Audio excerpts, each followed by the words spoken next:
अस्सलाम वालेकुम। आज हम जिस टॉपिक पे बात करने जा रहे हैं वो है कास्ट अकाउंटिंग। कास्ट अकाउंटिंग में दो टर्मिनोलॉजीज यूज़ हुई हैं। सबसे पहले कास्ट, किसी भी चीज़ को रिक्वायर करने के लिए जो भी कास्ट लगती है उसे हम कहते हैं cost. An amount that has to be paid or spent to buy or obtain something. किसी भी चीज़ को रिक्वायर करने के लिए जो कास्ट लगती है उसे हम कहते हैं कास्ट। सेकंड नंबर पे है counting, the process of work of keeping records in every systematically manner। जहाँ भी हम किसी चीज़ को सिस्टमेटिकली मैनर में रिकॉर्ड करेंगे उसे हम कहेंगे अकाउंटिंग। अब ये दोनों चीज़ें मिलाएं तो क्या बनेगी? Cast accounting. फॉर एग्जांपल, अगर हम एक कार परचेज़ करते हैं, कार परचेज़ करते वक्त जब हमने उसकी कास्ट पे की तो उसे हम कहेंगे कास्ट। अगर हम इसे एक सिंगल एंट्री सिस्टम या डबल एंट्री सिस्टम के थ्रू अगर हम इसे रिकॉर्ड करते हैं, एक सिस्टमेटिकली मैनर के थ्रू रिकॉर्ड करते हैं, तो उसे हम कहेंगे अकाउंटिंग। इसे कहते हैं कास्ट अकाउंटिंग। अब हम कास्ट में देखते हैं क्लासिफिकेशन ऑफ कास्ट। कास्ट की क्लासिफिकेशन किस तरह से होती है? इसमें सबसे पहले हम देखते हैं on the basis of elements. इसमें सबसे पहले आ गया मटेरियल। मटेरियल जो है वो एक इम्पोर्टेंट एलिमेंट है कास्ट का। मटेरियल होगा तो हमारी प्रोडक्शन होगी। हमारे पास मटेरियल आएगा तो हम काम स्टार्ट कर सकते हैं, हम प्रोडक्ट बना सकते हैं। मटेरियल के बगैर हम प्रोडक्ट नहीं बना सकते। सेकंड नंबर पे है लेबर। लेबर जो है वो इसके बगैर काम नहीं हो सकता। लेबर काम करेगी तो प्रोडक्ट तैयार होगी। थर्ड नंबर पे है ओवरहेड। ओवरहेड वो होते हैं जो हमारे अदर एक्सपेंसेस हो रहे होते हैं जब हम प्रोडक्शन कर रहे होते हैं। प्रोडक्शन के दरमियान जो हमारे ओवर एक्सपेंसेस होते हैं उन्हें हम कहते हैं ओवरहेड। क्लासिफिकेशन में सेकंड नंबर पे है on the basis of object. Object में सबसे पहले आ गया डायरेक्ट कास्ट, जो डायरेक्टली प्रोडक्शन के दरमियान हो रही होती है। जब हम प्रोडक्ट बना रहे होते हैं तो उसके दरमियान जो हमारी कास्ट आ रही होती है उसे कहते हैं हम डायरेक्ट कास्ट। जहाँ जहाँ हमने मैन्युफैक्चरिंग प्लांट लगाया हुआ है और प्रोडक्शन हो रही है उस टाइम जो कास्ट आ रही होती है उसे हम कहते हैं डायरेक्ट कास्ट। इनडायरेक्ट कास्ट वो होती है जो हमारी डायरेक्ट प्रोडक्शन पर नहीं होती। फॉर एग्जांपल, हमने प्रोडक्ट बना लिया, प्रोडक्ट बनाने के बाद हमारे स्टॉक से जब बाहर जाएगी तो उस वक्त जो कास्ट लगेगी उसे हम कहेंगे इनडायरेक्ट कास्ट। आगे आ गया थर्ड नंबर पे on the basis of variability. इसमें सबसे पहले आ गया फिक्स कास्ट। फिक्स कास्ट वो होती है जो हमेशा फिक्स रहती है, उसकी अमाउंट सेम रहती है। इसमें अगर हम पर यूनिट को तब्दील करें तो हमारा आउटपुट चेंज हो जाएगा। जैसे जैसे हम पर यूनिट को तब्दील करते जाएंगे वैसे वैसे हमारा आउटपुट चेंज होता जाएगा।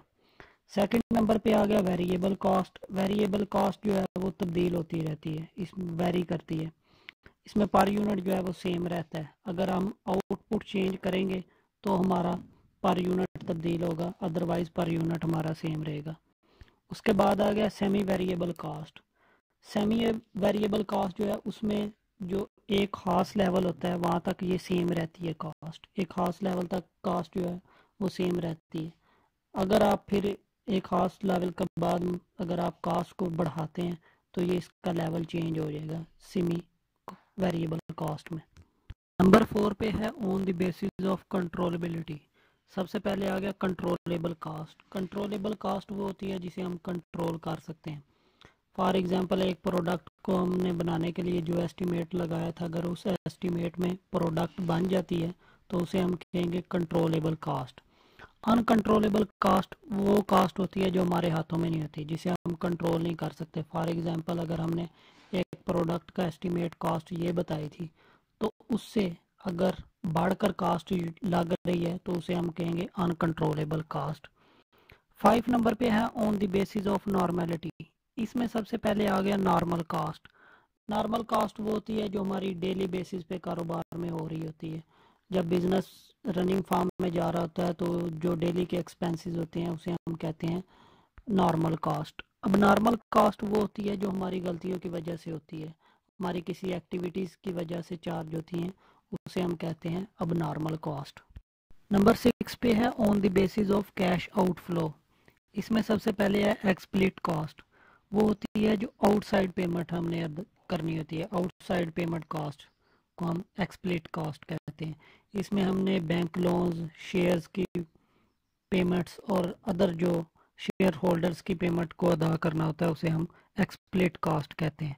इम्प्लिसिट कॉस्ट वो होती है जो हमने आउटसाइड नहीं होती पेमेंट्स, जो इंटरनल, जहाँ पे मैन्युफैक्चरिंग इंडस्ट्री जो है मैन्युफैक्चरिंग कर रही होती है, वहाँ पे जो कॉस्ट चार्ज होती है उसे हम कहते हैं इम्प्लिसिट कॉस्ट।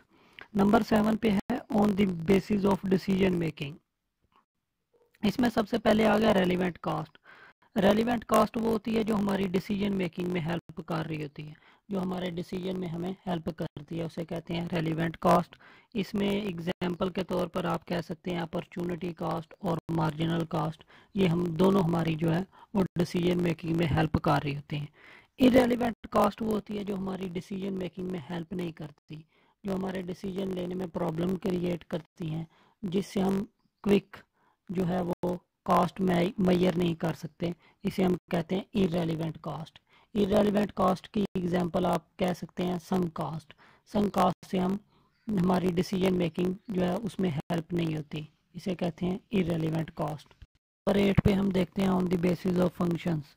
इसमें प्रोडक्शन से लेके सेलिंग एक्सपेंस तक, मींस के जहाँ प्रोडक्शन स्टार्ट होती है वहाँ से सेल करने तक जो कास्ट होती हैं उन्हें हम कहते हैं फंक्शनल कास्ट। इसमें सबसे आ गया product cost, selling cost, administration cost, production cost, conversion cost और डिस्ट्रीब्यूशन कास्ट। ये जो प्रोडक्ट से लेकर सेल करने तक जो कास्ट चार्ज होती है वो उसे हम कहते हैं functional cost. Thank you so much for watching. Please subscribe the channel. If you have any question you can ask.